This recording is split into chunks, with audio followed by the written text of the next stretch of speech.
պատասխանել առանց բացառության, շնորհակալություն։ Շնորհակալություն հարցեր կան, պարոն Ավետիսյան, խնդրեմ։ Պարոն Պողոսյան, ուրեմն նախ ես ուզում էի կատարողականի տոկոսը հասկանամ։ Դուք թվեր եք ասում, բացարձակ թվեր պլանի հետ եք համեմատում, պլանը գույքահարկի դեպքում հնարավոր չէ էլի գերակատարել, եթե օրինակ գույքեր կան, հաշվարկված գույքահարկ կա,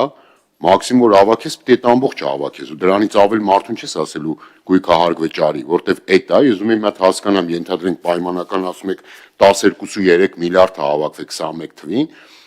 ինչքան է եղել դրա պոտենցիալը, որ պետք է հավաքվեր, այսինքն այդ տոկոսն էր հետաքրքիր, որովհետև դա է կարևոր։ Հիմա հաջորդ խնդիրը, որ ասում եք վերլուծություն է, շատ լավ վերլուծություն է կարել, ասում եք մոտ 90,000 գույք կա, որը 25 միլիոնից ավել է։ 90,000-ի 860,000-ի 80 Այդ հաշվել եմ, էլի, այն մնացած 12%-ը, հա։ Ուրեմն այդ գույքերը, որ, այսինքն 90,000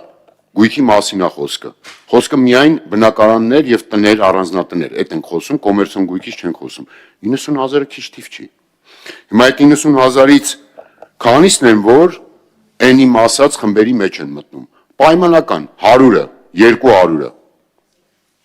Հա, ամեն խմբում 5 խումբ նշեցի, ենթադրենք իրար այդ 1000։ Հիմա այս 1000 մարդու խնդիրը չլուծենք, դուք ասում եք այս մեկ, այսինքն ստեղ դուք պիտի անդրադառնաք այդ արտոնություններին, ի վերջո, որովհետև ես վստահաբար ձեզ ասում եմ, համայնքների վրա թողնել հայցողական այդ արտոնությունները օգտագործեն, թե չօգտագործեն, ամենատարբեր խնդիրները, չեմ ուզում այս մասնագիտական մեր քննարկումը մի քիչ ավելի քաղաքականացնեմ, բայց լիքը պատճառներ կբերեմ եւ փաստեր կբերեմ, որ դա այդպես չի աշխատում, որովհետեւ մանավանդ համայնքներում համայնքի ղեկավարի ընտրություններից առաջ ու հետո էլ չշարունակեմ, որտեվ հիմա մեր խնդիրը չեմ ուզում այդտեղ տանեմ։ Հիմա երկրորդ հարցը, ասում եք 3 միլիոնը շատ փոքր թիվ է եղել, աննշան է, ճիշտ եք ասում, բայց ոնց եղավ, անդրադարձակ, կադաստրային արժեքը դարձրիք շուկայականի մոտարկված, մարդկանց գույքահարկի բեռը պատիկներով բարձրացրիք, բայց ձեր օրինակ հավաքական մտքով չանցավ մի հատ անդրադառնալ, օրինակ կարող եմ դնենք 20 միլիոն կամ 10 միլիոն կամ 5 միլիոն օրինակ պայմանական չհարկվող շեմը եւ ինչքան հարց կլուծենք դրանով։ Սա շատ կա, որտեղ վերլուծությունները դուք եք արել։ Հիմա ասում եք չենք կիրառել, համաձայն եմ ստեղ, որ այո, գույքահարկի պոտենցիալը չենք կիրառել, բայց ստեղ ինչ է կանգնում ծայրահեղությունից ծայրահեղություն։ Հիմա այն ժամանակ մենակ Մոլդովայից էինք առաջ, հիմա կարող է մեզանից էլ առաջ երկիր չմնա, ասենք շարունակենք։ Այսինքն պետք չէ էլի այտենց ստրեսների ենթարկել ամենանվազագույն մակարդակից մեկ էլ հարկ ասենք պատիկներով ավելացնել տանել, այդ էլ մի բան չի, այդ ծայրահեղությունից ծայրահեղություն գնալը եւ վերջապես չանդրադարձակ նաեւ հետեւյալ կարևոր հարցադրմանը 200 միլիոն դրամից ավել, որ ասում եք առաջարկի մեջ չկա, իմ ասածը խնդիրները հավաքական, ամբողջական փաթեթային լուծում են պահանջում։ Ինչքան կլինի հաշվարկա պետք, ինչքան կլինի չհարկվող շեմը, ասենք օրինակ, որը կդնենք բարձրաժեք գույքի վրա, որ ընդեղ բարձրանա, ստեղ հաշվարկներ են պետք, ես չէի կարող առաջարկել եւ հիմնավորել թվային չհարկվող շեմ, հետո դրանից հետո եւս 2 լրացուցիչ հարկման բանաձև, դրա համար, բայց այս կասեցմանը ամենակարևորը ինչ ան, այս կասեցումը հիմա պետք է, թե չէ հաջորդ տարվա համար առնվազն գոնե ձեր պատկերացմամբ ստեղ որոշակի գույքերի նկատմամբ հաջորդ տարվա 35% 26 թվականի աճի կասեցումը նպատակարար է գտնում, թե ոչ, իրականում ես գիտեմ ձեր տեսակետը, որ իհարկե ոչ, դուք մերժել եք նախագիծը, բայց ստեղ անդրադարձեք, ինչու ոչ, եթե այսքան խնդիր կա, մի մասին էլ գոնե համաձայնեք։ Շնորհակալություն, նախ ես չեմ համաձայնել որևէ խնդրի հետ, պարոն Ավետիսյան, խնդրում եմ սա արձանագրել, եթե կրկնելու կարիք կա, պատրաստ ենք նորից հարցը ձևակերպեք, պատասխանը հնչեցնեմ։ Իհարկե դուք ճիշտ եք պլանի եւ կատարողականի առումով, բայց դուք մի բան հաշվի չեք առնում, որ տարվա ընթացքում նոր գույքային միավորներ կարող են դառնալ որպես հարկման բազաներ, որովհետեւ նոր շենքեր են կառուցվում, նոր անհատական բնակելի տներ են կառուցվում, եղածները վերակառուցվում են, հարկեր են ավելացում եւ այլն եւ այլն։ Եվ հետեւաբար նորից կրկնեմ թվերը, պլանը ձեր նույն ասած պոտենցիալն է, որ 2021-ին եղել է շուրջ 12.4, հավաքագրվել է 12.7 2024-ին պոտենցիալը ձեր տերմինաբանություն եթե օգտագործեմ եղել է 21, հավաքագրվել է շուրջ 22, 1 միլիարդով ավել, որը տոկոսային արտահայտությամբ 4.3% ավել է։ Հիմա ասում եք 90,000 միավոր գույքային միավորները քիչ չեն, իհարկե քիչ չեն, 1000-ն էլ քիչ չի։ Յուրաքանչյուր քաղաքացու խնդրով, եթե կա այդ խնդիրը, պետք է զբաղվեն, բայց նախ արձանագրենք, որ այդ քաղաքացու վճարած գույքային հարկը համայնքի հավաքանին չի տանում սեփական նպատակներով օգտագործելու, հենց այդ նույն քաղաքացու համայնքի կյանքի որակի բարելավման համար է ծախսում, չի ծախսվի, վատ կծախսվի, հաջորդ ընտրություններում թող այդ քաղաքացին այդ համայնքի ղեկավարին ու հավաքանին չընտրի։ Թող ընտրի մեկին, ով ավելի խնամքով կվերաբերվի իր կողմից վճարած հարկերին։ Բայց հիմա ավելի առարկայական։ Հիմա ասում եք 3 միլիոն չհարկվող շեմը, իհարկե, արդարացի կլինի, եթե մենք այդ ինդեքսացիան կիրառենք, հետո նոր մտածենք շեմ ունենանք, թե չունենանք։ Հիմա ես կրկին ասում եմ, որ 3 միլիոնը, եթե մենք վերագնահատում ենք, այս թարգմանում ենք կոպիտ ասած շուկայական արժեքի նոտարկված արժեքի, ամենախիտ խումբը 10 միլիոն դրամի շրջակայքում է։ Առանձին դեպքերում կարող է լինի 20 միլիոն։ Հիմա 10 միլիոն դրամի դեպքում հարկը 5000 դրամ է, ամսական 400 դրամ։ 20 միլիոն դրամի դեպքում հարկը կարող է լինել, ասենք 17000 դրամ պայմանական։ Հա, ամսական 1500 դրամ։ Հիմա մենք կարծում ենք, որ սա նաև հարկ վճարելու մշակույթ է, երբ որ բոլորն են մասնակցում այդ գործընթացին, 500 դրամ ամսական կարելի է հարկ վճարել, բայց հոգեբանորեն քաղաքացիական իրավագիտակցության տեսակետից համարել, որ ինքը լիարժեք մասնակցում է հանրային կյանքին, հարկ է վճարում պահանջատեր է, հետևողական է իր վճարած հարկը արդյունավետության բարձր մակարդակով ծախսելու առումով։ Եվ սա շատ կարևոր է, այս փիլիսոփայության առումով, եւ հենց փոփոխությունը այդ նպատակով է կատարվել։ Ավելին, երբ որ դուք խոսում եք, ասում եք բարձրաժեք գույքային միավորների համար ավելի պրոգրեսիվ համակարգ նախատեսենք, բայց զուգահեռ չհարկվող շեմ, իմ համար անհասկանալի է 1 միլիարդ դրամանոց գույքի համար ինչ չհարկվող շեմ։ Այսինքն 1 միլիարդ դրամանոց գույքի, օրինակ 10 միլիոնը չհարկենք, դնենք մի կողմ, ասենք այն 990 միլիոնն ենք հարկում։ Մենք այստեղ սա ընդունելի մոտեցում չենք համարում ընդհանրապես։ 200 եւ վերջին դրվագը ասում եք ինչ է կատարվում այդ 25%-ի հետ, ներողություն, 10%-ի հետ, որոնք թվականակով շուրջ 90,000 են։ Եկեք կոնկրետ օրինակով դիտարկենք։ Հիմա ասում ենք 25-ից 200 միլիոն դրամ արժեք ունեցող բնակարանների միջին կշռված հարկը աճը ներողություն 51000 դրամ է տարեկան։ Ընդ որում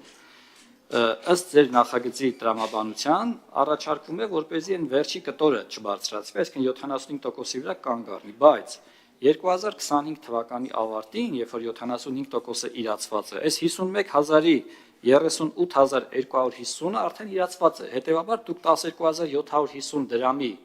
հարց եք առաջարկում լուծել, ընդཐུպ մինչև 200 միլիոն դրամանոց գույք ունեցողի համար, այսինքն ամսական 1000 դրամի հարց։ Մենք ասում ենք սա տեսանելի բան չի այդ գույքի սեփականատիրոջ համար, բայց փոխարենը համայնքներին զրկում է հավաքական մի լուրջ ծավալի եկամտից։ Այսինքն, եթե ավելի պարզ խոսելու լինենք, ամեն մեկը 1000 դրամ պակաս կվճարի, բայց համայնքը կարող է, ասենք, չգիտեմ, 1 միլիարդ դրամ պակաս հարկ հավաքագրի, որի պարագայում կարելի էր բավական հավակնոտ խնդիրներ լուծել։ Սրա մասին է մեր ասածը։ Շնորհակալություն։ Արձագանք։ Վերջից կամ նախ 1000 կամ 2000 դրամը 30,000 դրամ թոշակ ստացողի համար էական է, իսկ միլիարդավոր դրամի եկամուտ ունեցող Երևան քաղաքի համար այդ չգիտեմ որքան էական է, հատկապես եթե նկատի առնենք ծախսերը եւ այդ ծախսային արդյունավետություն, նորից չեմ ուզում այդտեղ գնամ, շատ կարեւոր է, որ մարդիկ թոշակից կտրում գույքահարկ են տալիս, հետո տեսնում են, թե ոնց է ծախսում եւ ինչ շքեղությունների վրա է ծախսվում, բայց այդ դաշտ չմտնենք, էլի։ Հիմա վերադառնալով կոնկրետ ձեր ասացին, նայեք, նախ ուզում եմ ճշտեմ, այս գույքահարկը, որ նշում եք, սա միայն բնակարանների եւ տների, առանձնատների գույքահարկը դուք նշեցիք, թե ամբողջ այդ թվում նաեւ կոմերցիոն, որտեղ մեր քննարկման առարկան կոնկրետ բնակարաններին էր վերաբերում։ Եվ մեկ էլ շատ պարզ նորից կրկնեմ հարցս։ Մենք, եթե աշխարհի երկրներից մի երկիր կար, որ գույքահարկի բեռը ավելի քիչ էր, քան Հայաստանում։ Հիմա այս փոփոխությունից հետո մենք ուր ենք հասել 2026-ն նկատի առնելով, այսինքն այս մի ծայրահեղությունից հասանք է մյուս ծայրահեղության, եւ մեկ էլ եթե ասում եք որևէ խնդրի համաձայն չեք եւ սա ամենալավագույն մոտեցումն է, ըստ էության կարճ ասում եք, որ էլ քննարկման տեղ չկա եւ շատ լավ, հիմա դա ձեր մոտեցումն է, այնուամենայնիվ ի վերջո ինչ հորդոր կամ որպես նախագիծ ներկայացնող կառավարության ներկայացուցիչ, հիմա մեզ դիտող 5 կամ 10 պայմանական տատիկները եւ պապիկները, որոնք որ ձեր ասած թիվը պետք է տանեն վճարեն, որը մոտ է իրանց կենսաթոշակին։ Շատ կոնկրետ։ Հիմա այդ մարդը ինչ պետք է անի, ասենք ոնց անի։ Դուք մի հատ իրան բարձ պրակտիկ բացատրեք, որտեղ այնքան գովացիկ էս համակարգը, քիչ ամնում նախագիծս չղեմ։ Հիմա դուք ասեք այդ մարդկանց, որտեղ ես տենում եմ, հարցնում են, էլի, այն անցած օրը խանութում էր, մի տատիկ տեսավ, ասեց, որտեղ խոսել է եւ այլն, ասեց դե բա ոնց պետք է լինի եւ այլ։ Սպասում են, ինչ-որ 5 մարդ սպասում, հա։ Ասեք այդ 36000 թոշակ ստացող տատիկին, ասեք ոնց վճարի ամսական 35000 գույքարկ, կամ ոնց անի, ինչ անի, գնա անի։ Պարոն Ավետիսյան,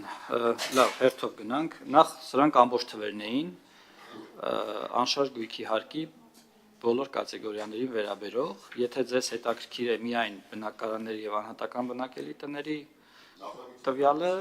խնդրում եմ մի քիչ ժամանակ մեզ տվեք, մենք դա էլ կպատրաստենք, ձեզ կուղարկենք։ Հիմա ասում եք, արդեն երևի մի քանի անգամ առիթ եղավ այդ մասին ասելու, որ մենք համաձայն չենք, որ գույքարկի բեռը հավասար է կենսաթոշակի չափին։ Դուք կարող եք մի ծայրահեղ ինչ-որ տեսական դեպք եք նկարագրում, երբ որ միայնակ կենսաթոշակառուն կամ ամուսիններ կենսաթոշակառու ապրում են, ես եթե փորձեմ արագ հետադարձ հաշվարկ կատարել, եթե ամսական հարկը լինի 35000 դրամ, այսինքն տարեկան 420000 դրամ, այդ մենք երևի խոսում ենք 200 միլիոնից էլ բարձր արժեք ունեցող գույքային միավորի մասին, քանի մենք այդպիսի դեպք ունենք, երբ որ միայնակ կենսաթոշակառուները ապրում են այդ կարգի բարձրաժեք գույքային եթե մի դեպք ունենք, մենք ասում ենք մի դեպքի համար չէ, իսկ 10 կամ 100 դեպքի համար համայնքին տրված է գործուն միջոց, եւ եթե համայնքը կարծում է, որ դա անհաղթահարելի բեռ է այդ ընտանիքի, այդ ամուսնական զույգի համար, խնդրեմ համայնքը կարող է իր հայեցողությամբ այդ որոշումը կայացնել, բայց ասեմ ձեզ, որ միջազգային պրակտիկայում կիրառվում է առավելապես հենց այն մոտեցումը, որը մենք ենք կիրառում, եւ սեփականատիրոջ գույքային ներողություն, ավելի ճիշտ կլինի ասել սոցիալական կարգավիճակից կախված արտոնություններ կիրառելու փորձ ես չգիտեմ աշխարհում, բայց փոխարենը արտոնությունները կիրառվում են գույքի կարգավիճակից կախված, այսինքն տվյալ գույքային միավորը, օրինակ մշակութային արժեք է ներկայացնում, հետեւաբար կարելի է ազատել կամ չազատել, կամ ասենք, չգիտեմ, հանրային գույք է, ջրամբար, ազգային պարկ եւ այլն, կարելի է ազատել կամ չազատել, անտառ տարբեր երկրներում տարբեր մոտեցումներ են կիրառում գույքային հարկերի պարագայում, բայց սեփականատիրոջ եկամուտներից, որտեղ մենք եկամտային հարկերի մասին չենք խոսում։ Եկամտային հարկերի մասին դուք խոսեցիք արդարացիորեն նշելով, որ մենք եկամտային հարկի բեռը իջեցրել ենք։ Ինչ ենք վերացրել, պարոն Ավետիսյան։ Մենք կրկին համաձայն չենք դրա հետ, որովհետև այո, զույգաչափերը համահարթ են, բայց դա դեռևս չի նշանակում, որ սոցիալական քաղաքականությունն այսպես մի կողմ է դրվել, բայց վերադառնալով նաև հարցերին ու ըստ երևույթին վերջին ձեր հարցադրմանը, թե ուր կհասնենք այս բարեփոխումների ավարտին, գրված է, պարոն Ավետիսյան, ես խորը հարգանք ունեմ ձեր մասնագիտական որակների աշխատասիրության նկատմամբ, բայց շնորհակալություն հարցի համար, հնչեցնեմ, որ մեր հայրենակիցներն էլ իմանան։ Մեր գնահատումներով 2026 թվականի ավարտին կունենանք 0.35% համախառն ներքին արդյունքի նկատմամբ, այսինքն 0.2-ից 0.35, երկու անգամից էլ պակաս է աճը։ Այսինքն անգամ 2026 թվականի ավարտին մենք գույքային հարկերը օգտագործելու ներուժով վերջին տեղերում կլինենք։ Այսինքն բեռի առումով հարաբերականորեն բեռը կշարունակի մի քանի անգամ մնալ ավելի ցածր, քան մեզ հետ համադրելի երկրներում, այդ թվում Վրաստանում, Ռուսաստանի Դաշնությունում։ Շնորհակալություն։